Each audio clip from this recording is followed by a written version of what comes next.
तुम्ही सगळ्यांनी इथं एवढा वेळ आता तास तुम्ही आमच्यासाठी इथं थांबलेला असेल, पण सगळ्यांना भेटून खूप चांगलं वाटलं.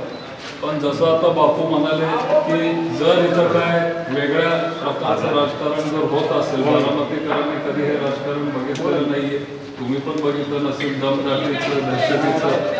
जर तसं काय असेल तर तुम्ही थेट माझ्याशी संपर्क साधा. जर कोणी येत असतील पदाधिकारी किंवा ज्यांना काहीतरी मिळालं आहे तर तुम्ही गाठ माझ्याशी घालून द्या. अजिबात आपण घाबरायचं नाही आहे. शेवटी आपण सगळे पवारसाहेबांबरोबर बऱ्याच वर्षापासून आपण एकमेकांना राहिलो.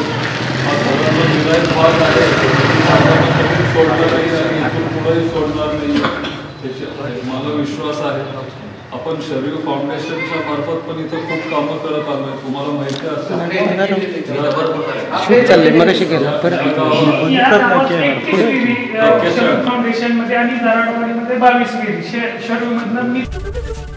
एबीपी माझा, उघडा डोळे बघा नीट.